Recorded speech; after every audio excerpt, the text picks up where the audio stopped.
you always worry people aren't going to want to stand up and share strategic secrets or competitive stuff. But I mean, we had tons of people standing up, sharing, here's the problem I'm looking at solving. Here's how I'm thinking about it. Let other people saying, yeah, I got the same problem. So again, just truly collaborative and pretty beautiful to see, actually. Welcome to the Marketing AI Show, the podcast that helps your business grow smarter by making artificial intelligence approachable and actionable. You'll hear from top authors, entrepreneurs, researchers, and executives as they share case studies, strategies, and technologies that have the power to transform your business and your career. My name is Paul Raitzer. I'm the founder of Marketing AI Institute, and I'm your host.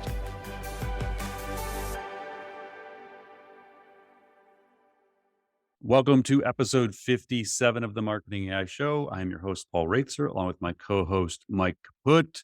We are fresh off of MAICON 2023 in Cleveland. I don't know about you, but I'm still trying to get my brain power back after 3 days. Oh my gosh. I know we'll dig into MAICON 2023 to start, but wow, what a week. It's kind of hard to just go back to the normal job after doing that. I always say, when I came up in my career, early in my career, I did a lot of events, specifically the Junior PGA Championship. I used to run media relations early in my life for that. And you always go through this event hangover period where you're just the normal day to day doesn't meet up with the kind of high you get of being around that many people and going through the grind of putting on an event like that. So yeah, it was always that kind of let down the first day you're starting back to work. It's I want to go back to that week. That was fun, though. That was awesome. That was awesome. All right, we'll get into MAICON 2023 in a minute. But this episode is brought to us by Jasper, who was actually one of our sponsors at MAICON 2023. Jasper is a generative AI platform transforming marketing content creation for teams and businesses. Unlike other AI solutions, Jasper leverages the best cross-section of models and can be trained on your brand voice for greater reliability and brand control. With features like brand voice and campaigns, it offers efficiency with consistency that's critical to maintaining a cohesive brand. Jasper has won the trust of more than 100,000 customers, including Canva, Intel, DocuSign, CB Insights, and Sports Illustrated. Jasper works anywhere with extensions, integrations, and APIs that enable on-brand content acceleration on the go. Sign up free or book a custom demo with an AI expert at jasper.ai. All right, Mike. Episode 57. Let's go. We got 3 main topics and we got a bunch of rapid fire. Sounds great. Well, like Paul, you mentioned, it's been a huge past week here at Marketing AI Institute since we just wrapped up MAICON, our Marketing AI conference. The event was our biggest yet by far. We had 700 plus incredible marketers and business leaders coming together in Cleveland, where we are based, to share, collaborate, learn, and grow together. And we actually had a spectacular lineup of speakers. We're going to mention a couple of them in a minute. We had 2+ days of incredible content. And, I, for one, at least experienced plenty of world-class conversations and connections with some of the top people in a number of different industries across AI, marketing, and business. So as one of our topics today, we wanted to go through some of the highlights here. In the process, both kind of create some value for anyone who couldn't attend and kind of share some of what was shared at MAICON, and just really give our audience an idea of why this is such a unique event in the industry. So to kick that off, Paul, this year was somewhat different than past years. It was our biggest year yet. I want you to maybe give us a sense of the context of what made 2023's MAICON so special and so different from previous years. It definitely felt different. I think from the very beginning, we did the workshops on day one. You and I, you did the applied AI workshop. I did the strategic AI leader workshop. Mine had 150 people in it. I think yours was probably close to 100 people. Yeah. So the last year's event total, the 2022 conference, had 200 at the entire conference. And we had over 250 in the optional first day workshops. So just immediately, it was a different level of attendance, certainly engagement. I think for me, the biggest change this year, well, there was a lot of them, but one of the biggest ones was, I feel like up until this year, everyone just looked to us for the answers. The things weren't happening that much in the industry without them trying to find the answers from us. And this was the first year where I felt like everyone was out in the frontier experimenting. That what happened with ChatGPT and generative AI as a whole just opened up the use of these tools to the masses. And so everyone there, all 700 plus people, were engaged in experimenting themselves and wanting to share and wanting to learn from each other. So it just felt like a community all of a sudden, like a Mm. truly engaged group of people, group of peers who were all working to solve for this. So that was the one thing. And it really felt like the early days of inbound to me. So, Yeah. I think everybody listens to this show knows we were HubSpot's first agency partner back in 2007. And before I built and sold that agency, or Mike worked at that agency with me for a long time. In those early days of the inbound conference, it was just this amazing community feel. All the partners were working together, collaborating with each other, sharing ideas and frameworks and templates. And that's what this really felt like to me. It felt like the beginnings of a really valuable community of peers. um, the other thing that jumped out to me was the responsible AI theme, which I absolutely built into the agenda. Like I wanted that theme to come through, but it really came through way more than I expected. It was almost like every speaker had that integrated into what they were saying. Everyone you met there seemed to be all working toward that same direction of trying to find a human centered way to do this stuff. There was no like feeling of this is a bunch of cheap tricks and shortcuts to just do marketing more efficiently and make a Mm. bunch of money. There was not a single person I talked to I felt like was there for that reason. Like, how do we just, take shortcuts and stuff? Um, and then the other thing that just kept emerging to me was like, I didn't meet a single person where I felt there was any ego whatsoever. Like, it didn't matter if it was, the top speakers at the event, attendees who were wildly accomplished. We had major brands there, like leaders from big companies. Nobody seemed to feel they were better than anybody. Like Mm. it was truly just about collaboration and learning and sharing. Mm. So it was a really special time for me. I mean, for me and you. I mean, this goes back a long time. We've been working on this idea of trying to create this community and bring people together because we saw AI transforming everything. And I feel like this was the moment where all started to click. Like everyone else was on board and helping move in that direction. And now it just feels like it's just gonna, really snowball from here because now everyone is experimenting. I feel like next year we're gonna have a groundswell of speaker submissions of amazing stories of people Mm. trying to figure this stuff out. Um, so yeah, I mean, that was my take. How did you feel about it? Like, what did you think of last year versus this year? Yeah, very similar in the everyone sharing how to get to solutions instead of expecting answers. We often, after every talk, get tons of questions, rightly so, like about how do I solve for this or how do I solve for that or what tool should I use? Those are all really valuable and I want people to keep asking them. But I definitely saw more diversity of people actually being able to exchange information and insight with each other to solve that for themselves. And I think especially it came out to me during the workshop. The workshop I ran, Applied AI for Marketers, was designed to walk people through over several hours of framework of how to get at high priority AI use cases. And when we all came together at the end as a group, the discussion was incredible. I was a little worried because I just expected there was a chance people would just ask me, okay, how do I go solve for every single use case? I don't know how to solve for every single use case. However, 85% of the conversation was people in the audience sharing with each other and saying, oh, you had that use case. Here's a couple tools that do that. Here's what we're looking at. And it was insanely valuable to have that kind of cross pollination of ideas and solutions. Yeah, it really was. It was cool. Ours was the same with the strategic leader workshop. Is that one's more problem based, and you always worry people aren't going to want to stand up and share, Yeah. strategic secrets or competitive stuff.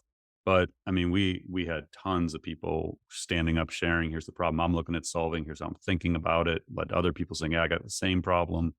So again, just truly collaborative and pretty beautiful to see. Actually, I mean, just how it all kind of emerged. Yeah, it was really exciting. So I did want to ask you, we had dozens of incredible speakers, but maybe could you share a few of the highlights of some of the main stage people, who they were, kind of just to show the diversity of people and topics that we brought together in this past week? Yeah, so the way this event comes together is I largely own kind of the agenda and the speakers and the story. So the way I plan events. And again, it's weird. Like I've been doing this now for 5 years. I never thought of myself as an event person until like I was driving in Tuesday, like heading downtown because we're like 10 minutes from the convention center where we live. And I'm like, oh, I'm kind of an event person now. It's like 5 years of doing this. So the way I think about a conference is I try and think of the story that I want told and like what are the key themes that need to come through. So certainly ethics and responsible AI was a critical theme. I wanted what is going on at bigger brands. How are they thinking about it? I wanted people who are actually building AI councils and roadmaps. Like I wanted, and then obviously use cases and tools and case studies and things like that. But you want this diversity of perspectives, but you want it to be kind of a cohesive story. So right off the bat, you can actually see it because I did the state of AI in marketing and business, and I just kind of laid the groundwork with 10 things people should know about what's going on. And at the core of that was large language models. One, what they are and their importance. You know, I said LLMs are the new CRMs, not in function, but in foundational importance to marketing, sales, and service. That LLMs are just getting started, but they're the foundation for what comes next. And we talked about AI agents and multimodal training and all these other things that are going to happen. And it kind of set up then Christopher S. Penn came up and went deep on large language models, how they work, what the opportunities are, bunches of use cases. And it was perfect to just kind of tee everybody up because I wanted them to understand large language models at a more fundamental level because the rest of the conference would make much more sense if you understood that. So that was great. We had Dan Slagan did an amazing from tomorrow.io CMO on the future org chart and in marketing and what teams look like. And the beauty there was he doesn't know, like, and he was straight up saying that, like, this is what we're thinking. And he showed these amazing frameworks and like a report card to grade where you're at. I thought was beautiful. But he was showing this is what we're doing. And next year it might look different, but this is where we're at today. You had Megan Keady Anderson from Jasper did an amazing talk on the transformation we're going through in marketing strategy. Day one ended with, you know, probably the highlight for me with Professor Ethan Mollick from Wharton School of Business, and Beyond the Obvious. And it was just a fireside chat I did with him, and it was amazing. Like I could have sat there and talked to him for 3 more hours. I had people texting me afterwards, like, dude, I would have stayed for 3 more hours if you would have kept going. Like, Yeah. I think a lot of attendees didn't know Ethan, like weren't aware of his writing, his One Useful Thing newsletter and blog. But I can almost guarantee you everyone in that room is a subscriber after that 45-minute conversation. It was just mind blowing. Like it really was an incredible talk. And then Cassie Kazarkov, the chief decision scientist at Google, started day 2 with whose job does AI automate and her thinking versus thunking analogy. If you know what thunking is, look it up. It's a cool concept. We had a Building the Future panel with Gary Service from Insight Partners and some of their portfolio companies. We had Jessica Ria from VMware go deep on how they're building their marketing AI council internally. We had the CMO perspectives panel, and then Olivia Gamblin ended with an ethics and AI talk. So those are just some of the main stage, but you can get a sense of the themes of the conference through those talks. And it's very much by design, which talks were selected, which speakers were selected, and then how it flowed throughout. So like I wanted the conference ending on the ethics part, the more human part.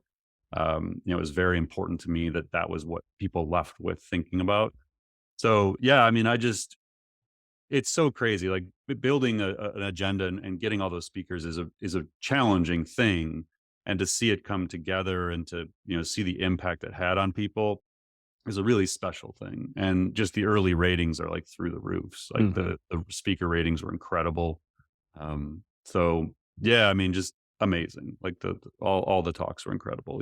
Tons of break. You did a super popular break. I think yours was actually the highest rated. The 45 tools in 45 minutes. People love the tactical thing. Just endless amounts of incredible content. And I can't wait to do it again next year.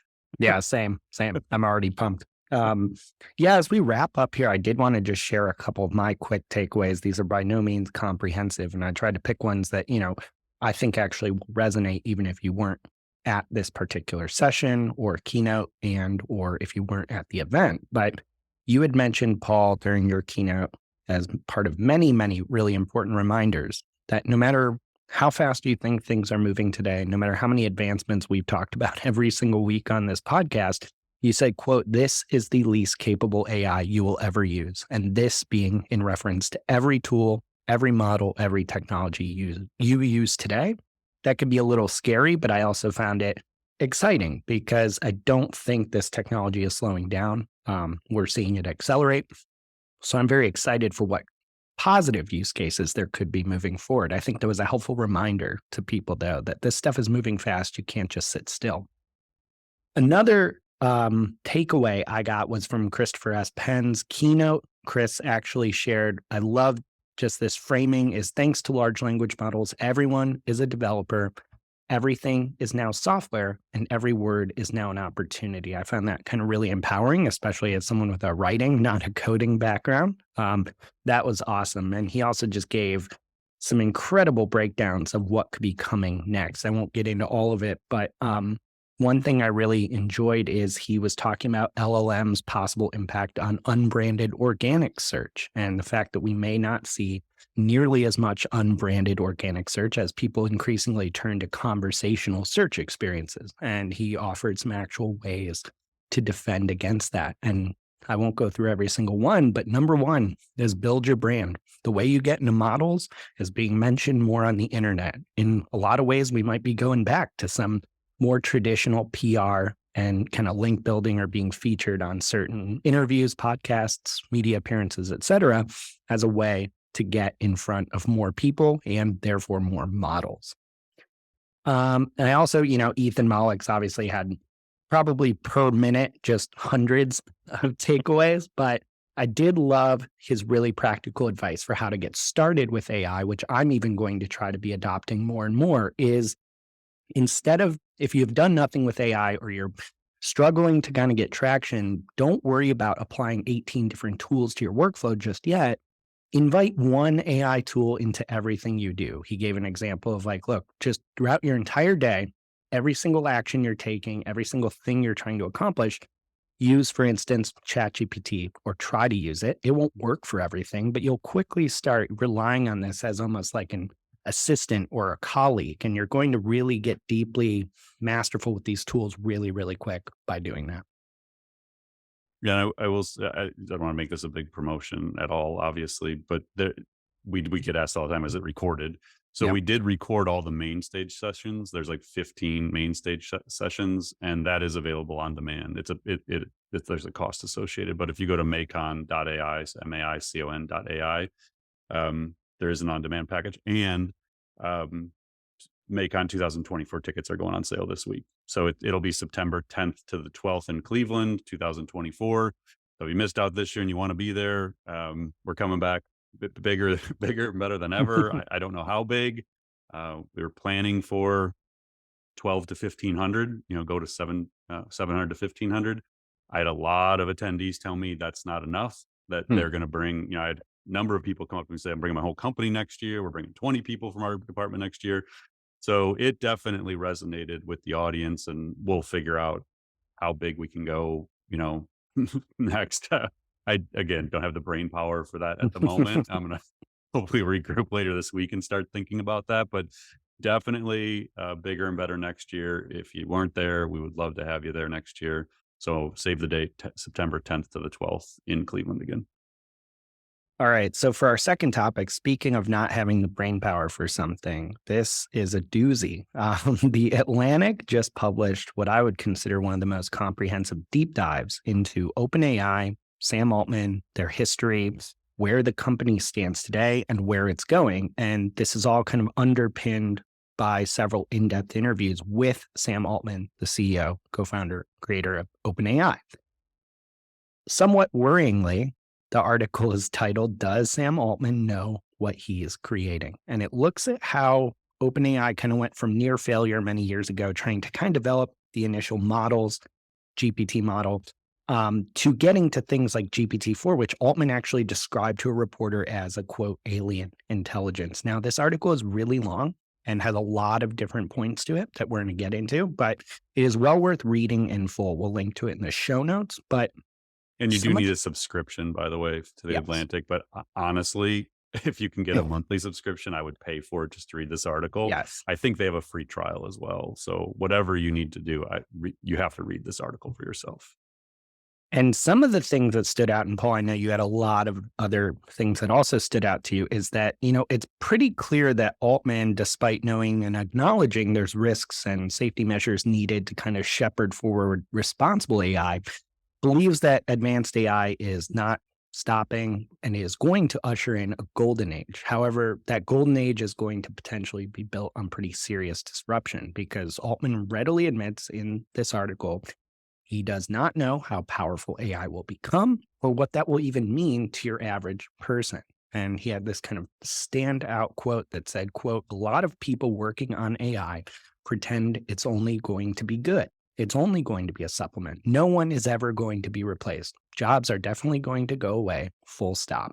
However, somewhat paradoxically, he does note that, better jobs will fill their place. And he has also at the same time kind of advocated for possibly pursuing universal basic income, UBI measures, basically giving people a set amount of income to even out economic disruption if there's mass unemployment due to AI. But what really they get to throughout this kind of wide ranging interview and exploration of OpenAI is their work towards AGI, artificial general intelligence. And there are a lot of quotes in here, Paul. I know a lot of these jumped out to you that really just show Altman taking 110% seriously the arrival of AGI, the arrival of potentially, you know, better than human artificial intelligence across a range of functions, and that happening relatively soon. So, Paul, first off, as you're reading this, and I'll kind of let you just take and run with what jumped out to you, how much of this was like,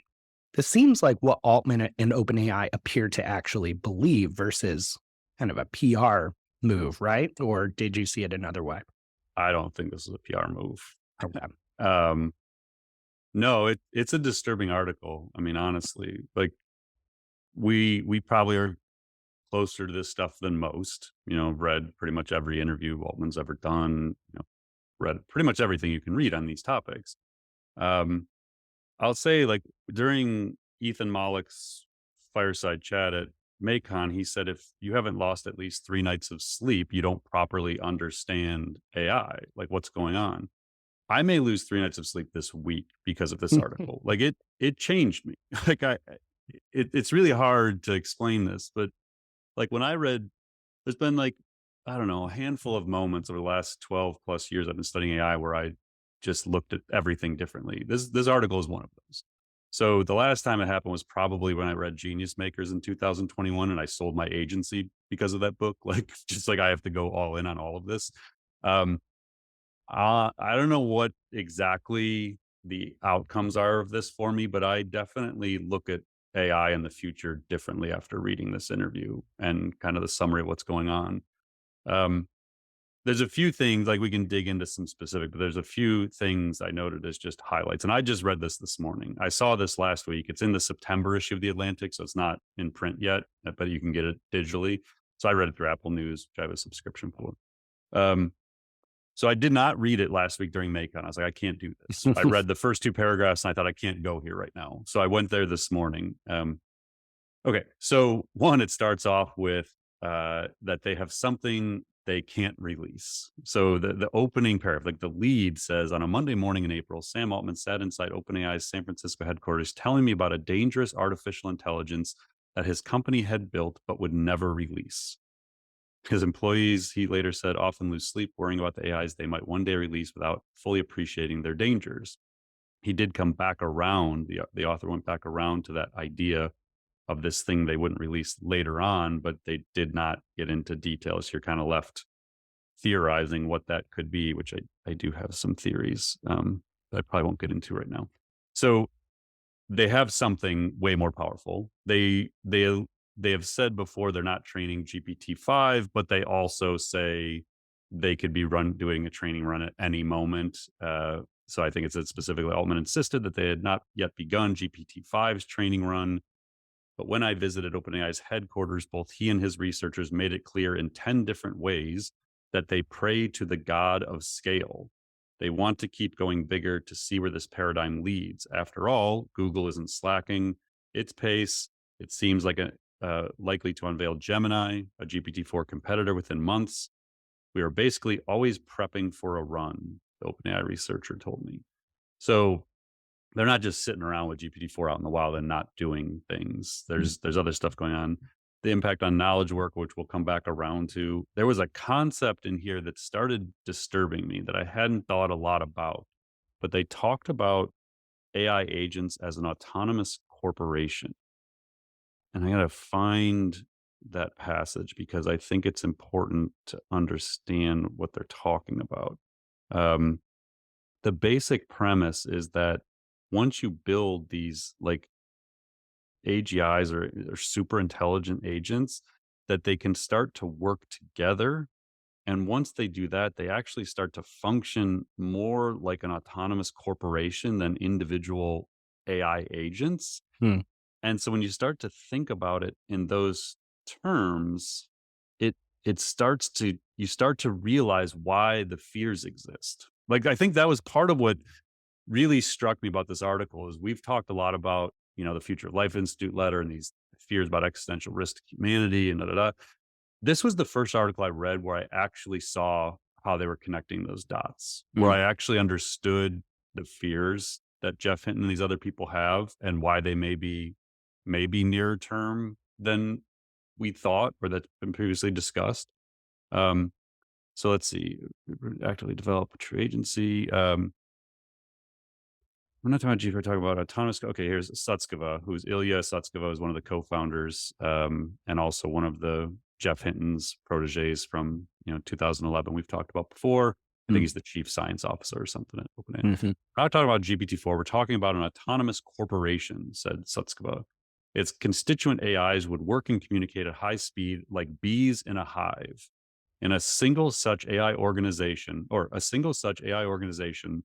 would be as powerful as 50 Apples or Googles, he mused. This is incredible, tremendous, unbelievably disruptive power. Then I went on to say, presume for a moment that human society ought to abide the idea of autonomous AI corporations. We had better get their founding charters just right. What goals should we give an autonomous hive of AIs that can plan on century-long time horizons, optimizing billions of consecutive decisions toward an objective that is written into their very being? That was when I was like, I got to stop for a minute. Like, I just had to kind of get up and process these ideas because, again, the article goes into great depth of actually providing examples of how this stuff happens and why they think it could happen. They talked extensively about the red teaming that occurred for GPT-4, which is the safety and alignment testing it went through before they released it in March of 2023. It was one of the first times I've read about specific examples of what that red team unearthed within GPT-4, sort of Hmm. these emergent capabilities it demonstrated that they weren't prepared for and that they had to guardrail in, which then led me to like, oh my gosh, like they're not guardrailing this in the open source models. So yeah, we always have this debate of closed versus open source. And Right. you unveil what they were saying in this article GPT-4 could do before they neutered it, so it couldn't do it. And you realize, like, oh wow, these open source models can do that right now. Um, so that uh, that affected me a little bit. And then I think I think more than anything, I took away that they aren't slowing down, they're speeding up. And no matter what they say about wanting regulations and laws, they clearly don't actually want them. Like they talked about the idea that Altman said something related to like a democratic society wouldn't want to slow down. You don't want this in the hands of Mm. autocratic communist societies. So like you have to keep going. So there's definitely that like talking out of both sides of their mouth. But oh yeah, we want regulation. But what they really want is to control the regulation and Mm. to influence, the direction this research goes, and to convince the government that they should let them keep going, or else the other countries will get aligned with this. Um, so that affected me a little bit, and then I think I just walked away with a deeper understanding of the importance of alignment and the safety research that's going on. Um, it's a lot, but I do think it might affect what I do next, what we do next, in some profound ways. And I won't get into that right now. I have some Mm. thoughts about what that has to be, but I don't know that we're doing enough with just talking about responsible AI and ethics and safety and some talks at MAICON. I don't think that's going to be sufficient. I think we're going to have to probably do more. Um, and this article gave me a sense of urgency for that. So one of the things, obviously we're getting into some pretty deep in the weeds topics that are definitely important. But one of the things that really jumped out to me is like, oh, shoot, okay, here's some real urgency to this is when Altman talks about very starkly, many jobs will go away, full stop. What did you make of that take? Because we have talked about the impact on knowledge work, but I did find it interesting. He just readily admitted that. I suspected for a while he believed it. But just hearing him say it, I think, was like, oh man, okay, we got to start preparing now.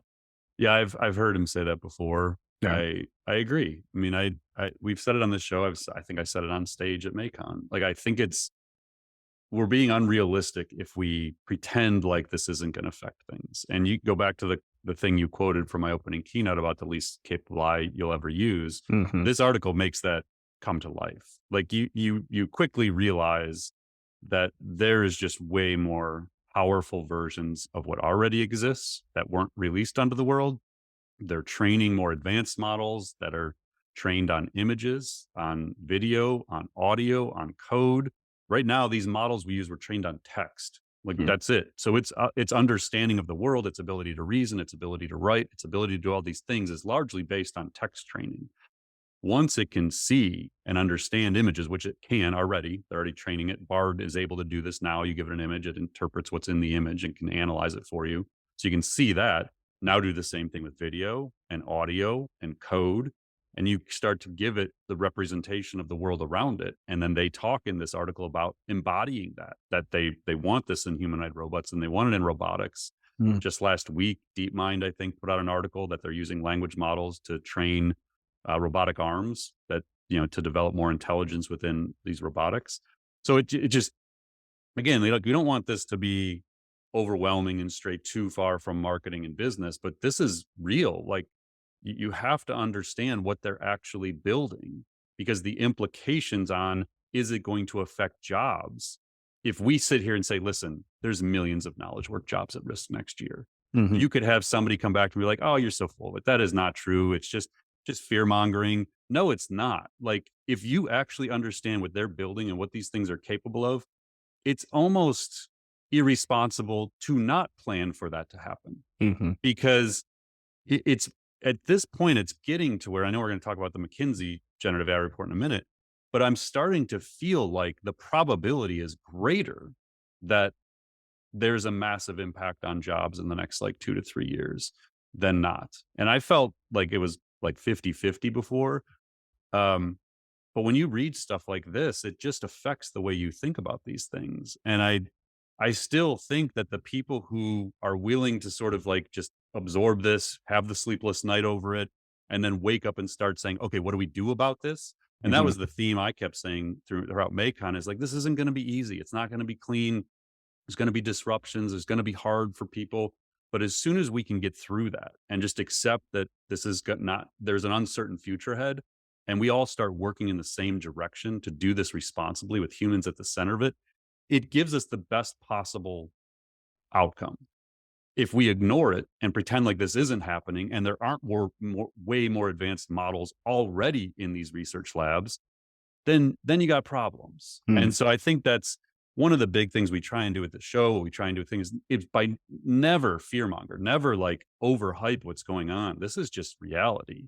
And we just need more people thinking about this critically, and what does it mean, and how is it going to impact your career, organizations, whatever it is, because it's going to be challenging.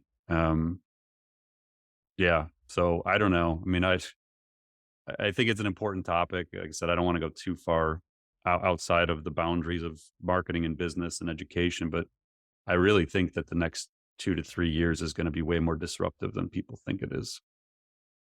That actually pivots perfectly into kind of our third main topic, because this whole idea of, the question on a lot of people's minds is, will AI take my job? And according to new research from McKinsey, it's complicated. It's not super straightforward. They just released this report called Generative AI and the Future of Work in America. And in it, they're attempting to forecast AI's impact on employment in the US. It's not the first time they've tried to do this. And overall, they basically said the employment changes caused by AI that they've been tracking in earlier reports, quote, are happening even faster and on an even bigger scale than expected.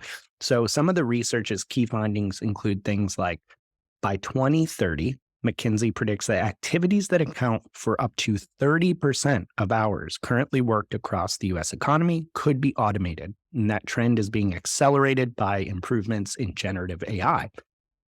However, they see Gen AI enhancing the way certain professions work, like STEM, creative, business, and legal. And they say that that type of work might actually be enhanced rather than eliminating a ton of jobs in those areas overnight. However, automation's biggest effects are likely to hit other job categories. Those include things like office support, customer service, food service employment. And what was really striking is they said, an additional 12 million, what they call, quote, occupational transitions, i.e., needing to switch jobs forcefully. Occupational transitions. Yeah, it's a What little a bit great jargony, but phrase. basically up to 12 million people will be forced, not choose, will be forced to switch jobs by 2030. And the really This is in stunning, the US, right? 12 million this in is the US. US only So by that's 2030. 10% of all jobs in the US, roughly. Yes. 9%. Yes. But yeah. And that's outside any possible, other disruption there. Workers in lower wage jobs are up to 14 times more likely to need to switch jobs than those in the higher wage positions. And most will need additional skills to do that successfully. Women are going to be 1.5 times more likely to need to move into new occupations than men.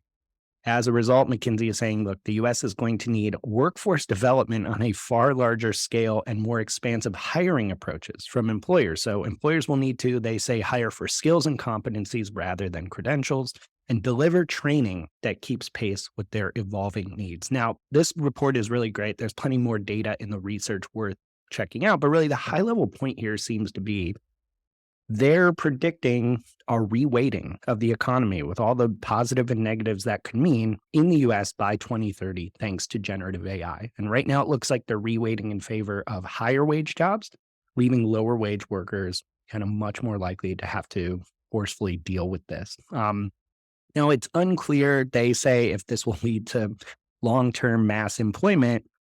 But, and we always note, Paul, like, take every projection with a grain of salt. This is just one perspective, though it's important. But what stood out to me is that these changes appear to be coming faster than even McKinsey expected.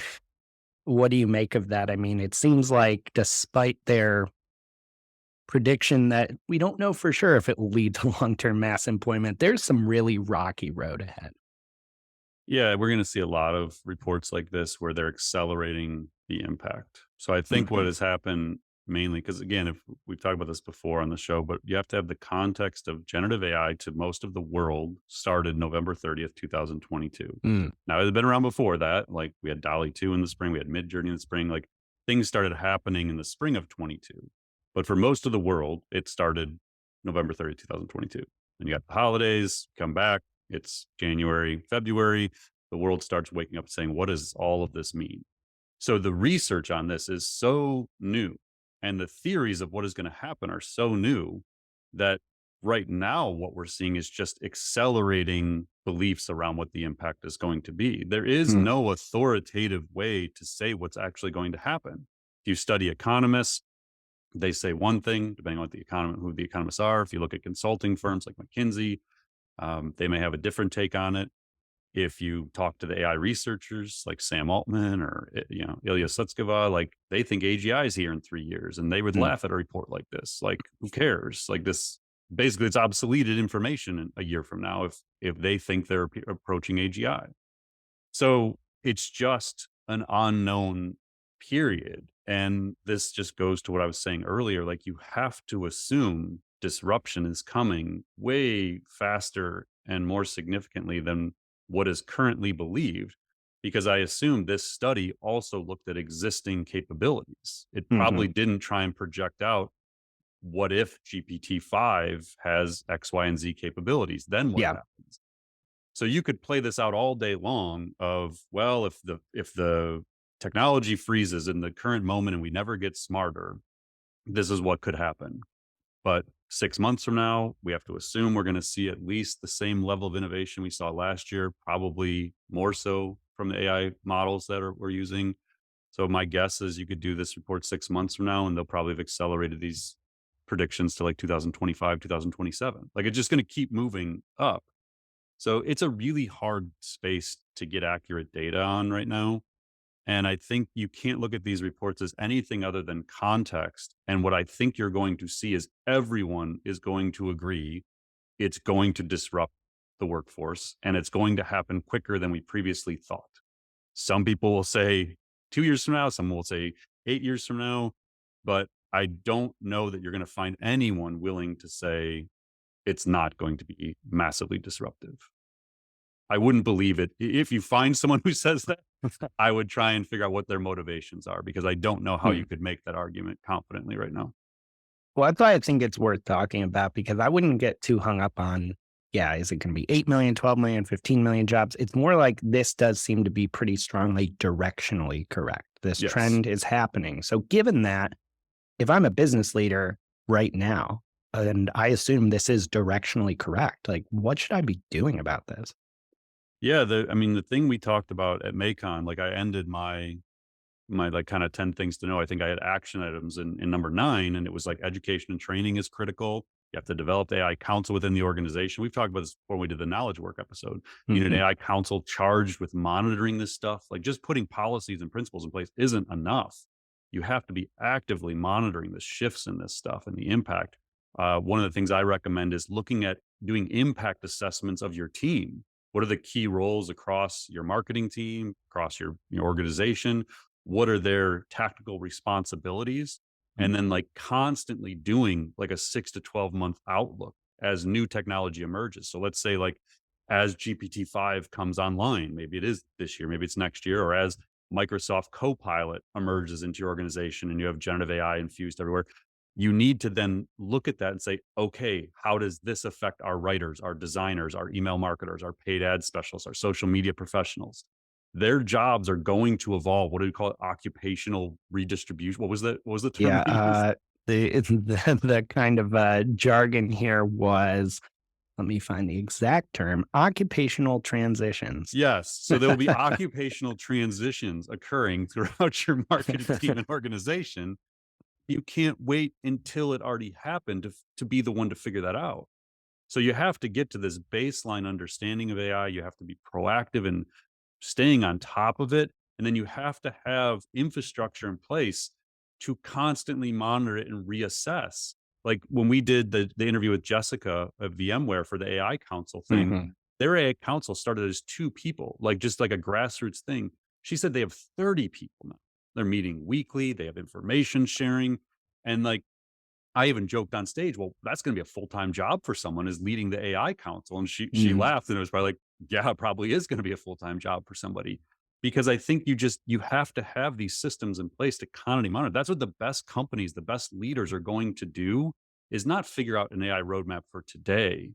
They're going to embrace the fact that this stuff's going to keep evolving and they're going to be the ones who put infrastructure in place to figure it out every day, every week, every month as it keeps changing, and they're going to look at their tech stack, their strategies, budgets, people. They're going to constantly evaluate this stuff. And I think that's the biggest thing people need to realize is there is no more 12-month plans. Like they just don't exist in business. You can have a vision, you can have a product roadmap, you can have strategies for the year, you can do your annual budgets. But if you think those things that we're able to predict out as strategists, as marketers, as business leaders, what is going to happen 12 months from now, you are in for a rude awakening. And I think that's what people have to start understanding is we're going to have to lead in the most dynamic environment we have ever experienced in terms of the change is going to keep coming. And it's going to be very tricky to solve for that. Interesting times ahead. Let's jump into some rapid fire topics here. First up is that Sam Altman is busy in another area of business. He just had a coming out party essentially for another company that could have a major impact on society. And it is an impact that not everyone agrees is positive.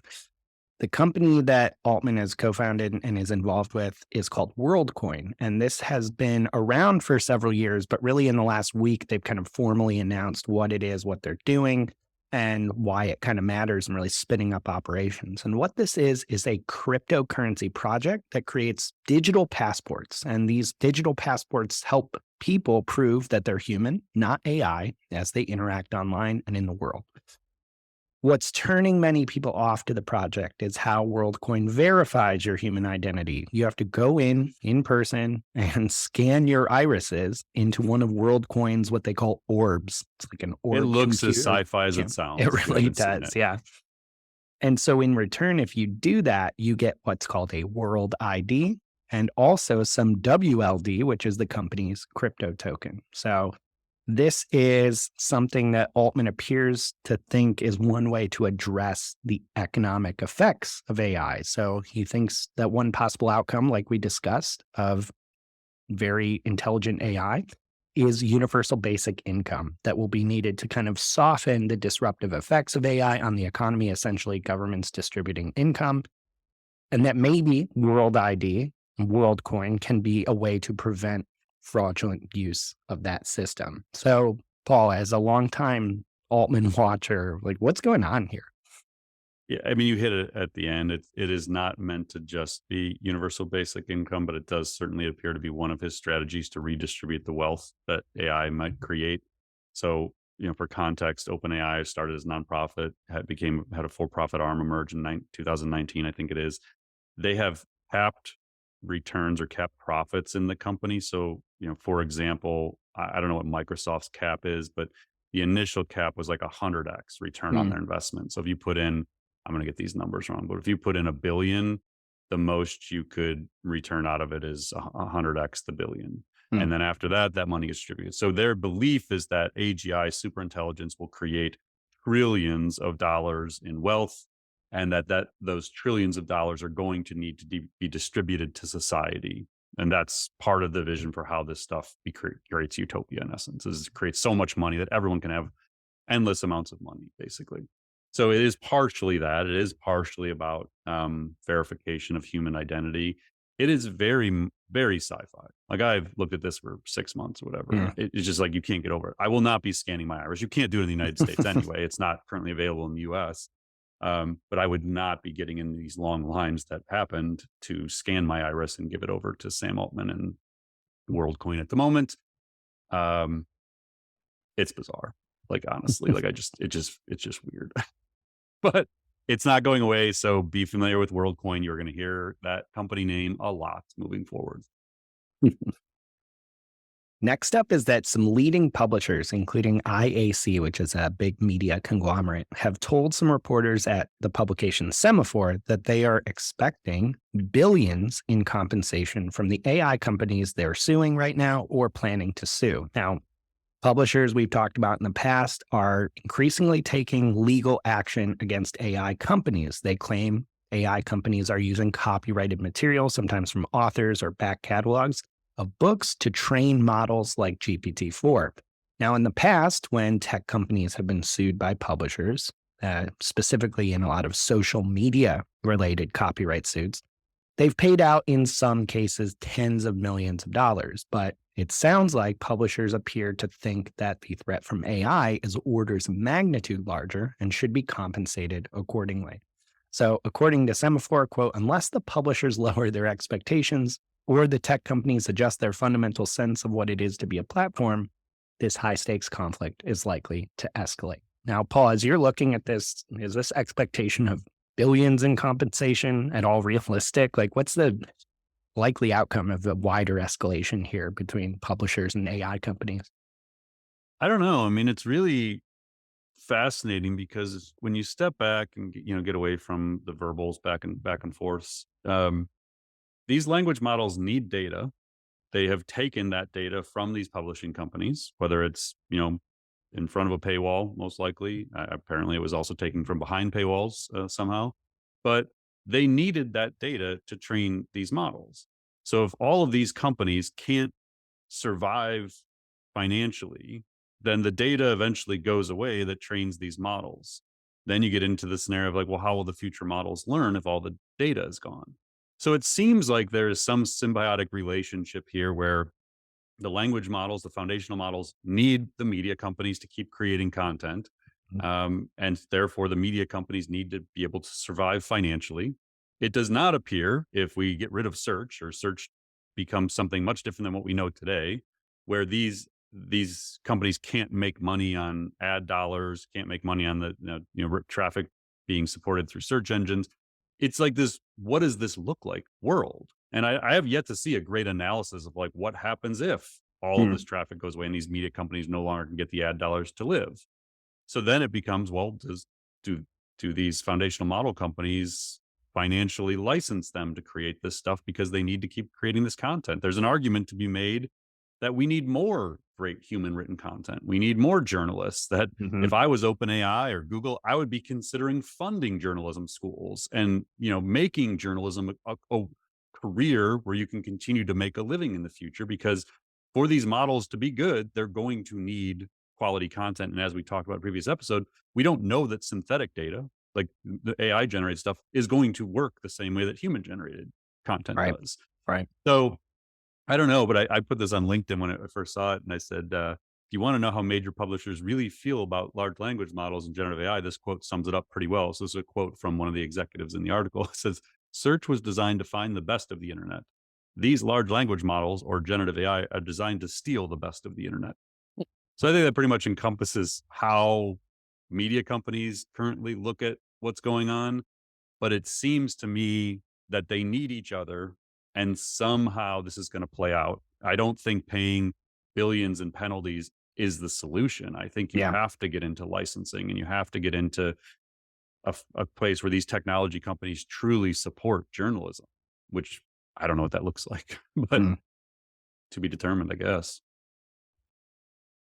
So Netflix is actually making some waves as well online with a new AI job posting that is being shared quite a bit. And this is a posting for a product manager on its machine learning platform with a starting salary range of $300,000 to $900,000 a year. So if you have these requisite skills, that's a pretty good gig. It sounds like this is a wide-ranging AI role that they're advertising, designed to do things like make Netflix's platform content and recommendations more intelligent. But one of the reasons it's making waves is because of the timing. I mean, there is an ongoing serious actors and writer strikes currently kind of bringing Hollywood to a standstill. And a key concern of striking professionals is that AI is going to be used to replace or devalue their work and their earning power. Now, Paul, neither of us are, have worked in the entertainment industry really, but it sure seems like a possibility that studios and companies like Netflix are going to begin investigating how AI can help fill gaps in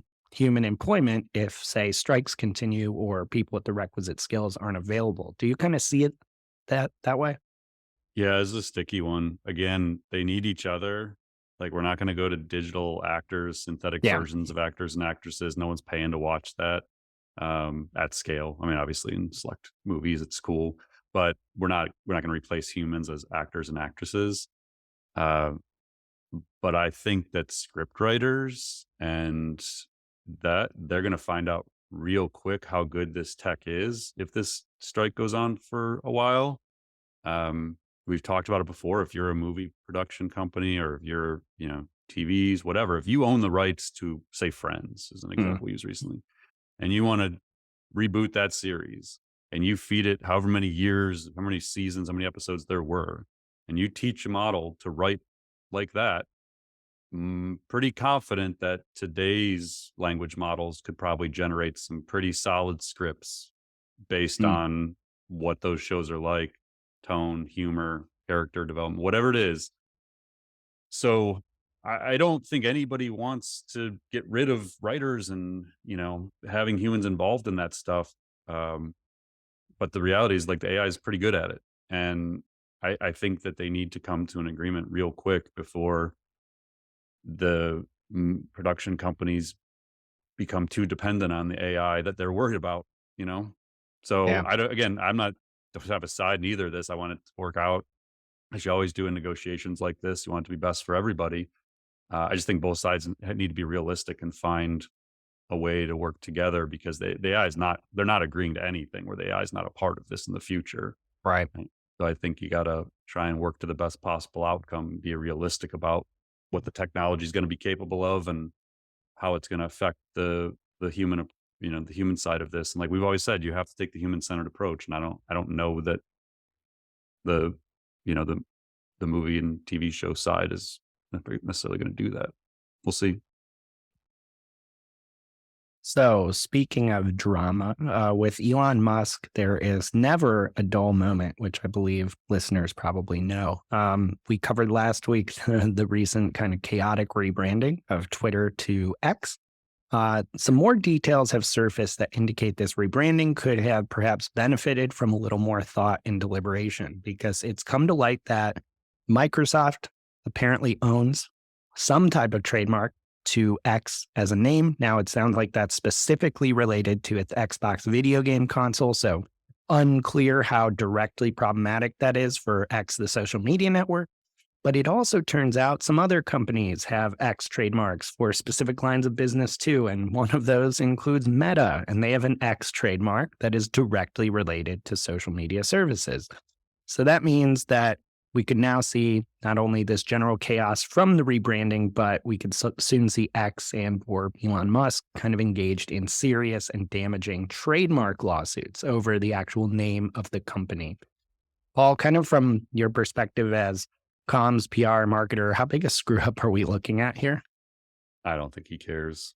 I mean, his history is basically like sue me. Like everything he does, he just does it. Just digs the tunnel, doesn't need permission, takes down the Twitter sign without permission, and then San Francisco shows up and tells him to stop. So he puts a big strobe light X on top of the building and starts flashing the thing in Morse code over the weekend and starts paying his $1,000 a day fine. Like, fine me. Like he doesn't care. I think he just assumes that whatever headache emerges, he can throw billions at it and his lawyers and just deal with it. So I don't see him all of a sudden, mea culpa, like, sorry, I took the X. I think, whatever, just go to Yeah. courts and I don't think he's going to change the name. Who knows? I don't know how the lawyering stuff works, but I don't think he's losing any sleep over whether that Meta or Microsoft or anybody else owns X. He's got plenty of attorneys to battle that out. Mm. So, in other kind of big tech news, Anthropic, a major AI company, Google, Microsoft, and OpenAI say they're launching something called the Frontier Model Forum. This is an industry body that is focused on ensuring safe and responsible development of frontier AI models. So, the forum says that it aims to advance AI safety research, identify safety best practices for these models, share that knowledge with relevant policymakers, academics, et cetera, and support efforts to leverage AI to address society's biggest challenges. So, not the first time we've seen somewhat similar partnerships or initiatives, Paul, but how significant is this new attempt at cooperation between these companies? I mean, it's interesting that it's those four. I mean, Google, Microsoft, OpenAI alone. It seems interesting that they're working together. Anthropic, the CEO came from OpenAI. There seems like there could be some bad blood between all these organizations. I think it's Mhm. positive that they're working together. Whether or not it actually plays out, how all the press statements, they each made their own individual announcement related to it, like 6 a.m. on Thursday or Friday, whenever it was. So they came out in unison. It's interesting that Meta and Amazon and Cohere and Inflection and like that the others aren't included. I found that kind of noteworthy. But I think, as we talked about with that Atlantic article, at this moment, I'm taking anything that shows progress towards figuring this out as a positive step. It's usually not going to play out in the most optimistic way as, the press announcements happen. But I think I'm cheerleading anything right now that helps solve for this in a safe and responsible way. So we talked a ton over the months and years about Microsoft, a major AI leader, but their stock actually just took a hit after they failed to provide specifics about exactly when they're releasing these kind of much talked about CoPilot AI features, the AI across Microsoft 365 products that essentially helps you use tools like Word, Excel, and others in a much more natural language prompting way with more generative AI features. Now, we actually talked about the other week that Microsoft just released details on CoPilot's pricing, saying this would cost $30 per user per month. But now the company is being kind of vague about when it will actually roll out. And it seems to be indicating that the rollout might actually happen sometime in 2024, not actually this year, like a lot of people expected. Do you see this as something to worry about? No, I mean, I think it gives us a little more time to figure out the impact it's going to have. My guess is Google probably isn't any closer either, just given the competition here. I Yeah. think they're probably figuring if Google Workspace's implication of this or instance of this is on par with what Bard's currently capable of, then they have nothing to worry about because Bard kind of sucks right now. Um, so maybe they're looking, it's like, well, let's not rush it out. Google's, if even if they bring theirs out, it's not going to be any good and people aren't going to be that impressed. I don't, by the way, I don't think that's the case. I think Google will come out with more advanced versions of what they have when they do the workspace integration. I Mm. did talk with someone who has access to the Microsoft Copilot, and I said, is it on par with the demo of it? Because if it is, then it's going to be game changing. And this person indicated it is indeed extremely impressive, Okay. that it's changing everything about how they work. So just one data point, but it was someone who has an intimate access to it. So I don't know. I mean, I'm optimistic. I'd love to see it, love to try it, but it does sound like it might take a little extra time. I'm nothing to worry about. I mean, um, unless you're waiting for it, but Right. I've again yet to meet an organization that's ready for it. So I don't Mm. know that anybody's going to be upset if it takes a little extra time to get to market. Cool. So in our final few updates here, we're kind of trying to do more of a, tech of the week, kind of spotlighting some interesting products being released, features, updates, and things like that. And first up, we have one from Cohere. Cohere, we've talked about a bunch, is a major player in AI and creates AI foundation models. They just announced something called Coral, a knowledge assistant for enterprises. So Coral layers on top of your existing enterprise documents and knowledge, and then allows you to find answers across these docs using, think like a conversational chat GPT like interface powered by natural language prompts. So for instance, you could just ask Coral, hey, overview specific industries for me based on the docs we have internally, all the research we've done, extract data, insights from various company documents, or even generate new documents based on existing knowledge. So, two big things here. Cohere says the generated responses are verifiable with citations to sources, which mitigates against hallucinations, a key problem of these systems. Not to mention, it is able to be managed within your own secure cloud, either through cloud partners that you already use or virtual private clouds. Coral data is never sent to Cohere. It stays within your own environment. So the reason this is worth noting, I think, Paul, is it seems like a solution we've talked about in the past as being really important for enterprises. This ability to query your own documents and data with ChatGPT-like capabilities, but feel actually comfortable about doing it because there's enterprise-grade security and compliance. Is that how you see something like this? Yeah, Cohere definitely seems to be steering real hard into the enterprise and addressing the items you just mentioned. So Hmm. rather than trying to win at the horizontal large language model game where it's just applicable to any use case, any organization, they do seem to be very focused on building specific use cases to enterprises and considering the buying obstacles that might exist within a company. Hmm. So, yeah, I mean, they're definitely an organization we mention when enterprises ask us who they should be talking to. We always say, I would, at least have a conversation with Cohere because they are building in this direction. So, yeah, I mean, this is a great use case. I think a year, 2 years from now, everyone will have an agent doing this. Like, Yeah. I can't imagine going into a search engine, or your internal server and trying to find a document. And then where was that graph in that slide that we used in last year's board? And it's like, you're just going to go in and ask it. "Hey, I Right. need this. Where's the data?" And it just pops up in the conversation and links right to the slide within the deck that has the source of the data. So it's one of those where it's going to feel so antiquated to do it how we're currently doing it Mm. when you can just have a conversation with the data within your organization or your CRM or whatever the system may be that has the data in it.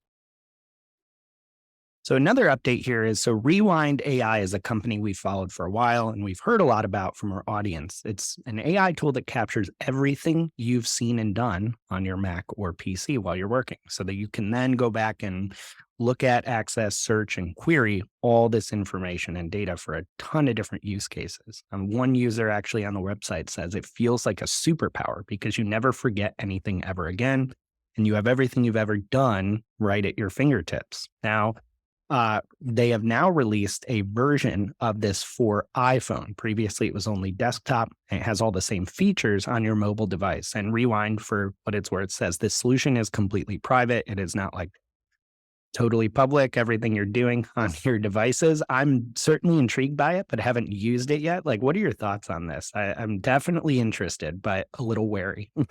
I've said this before. I would put this in the category of that law of uneven AI distribution that I wrote about earlier this year, where you have to accept what you have to give up to use the tool. So this tool exists. It has amazing capabilities. I will never give up these. Like to think that one company has access to everything you do, from screenshots, private messages, chats with your family, like everything is stored in there infinitely. That's a really disturbing concept to me. And whatever the benefit of that is, I get it. But for me personally, I just have no interest in it. And I know that they have patents or like patent pending on doing this through your AirPods and doing it through whatever, Apple's glasses become. Like they want to literally record your entire virtual life, digital, offline, in person, whatever. They want it all recorded. So you have instantaneous memory for your entire life. I have no use for it. Like I just don't want that level of intimacy with a single company having access to everything.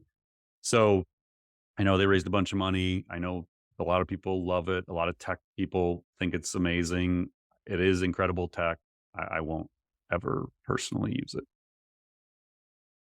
The last but not least here, AWS just announced it is expanding its Amazon Bedrock service. This is their AI service that gives you access to a range of foundation AI models. So Bedrock will now include Cohere as a foundation model provider and offer the latest models from Anthropic and Stability AI.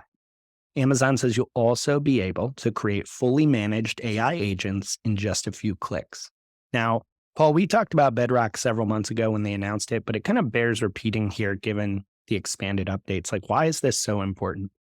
Yeah, I'll give you an example, like context of conversations I was having at MAICON. So one of the big debates we were talking about is, well, who do you work with? If you want to infuse a large language model into your marketing, sales, and service, do you go with a foundation model company like Cohere or OpenAI or Anthropic, or do you go to an application company like a Jasper or Writer or somebody like that? And so when you say, oh, like you could start looking at AWS, they have Bedrock, they have access to like 4 or 5 different language models within there. The immediate response you get from people is, oh, well, my data is already in AWS. I trust them with my data.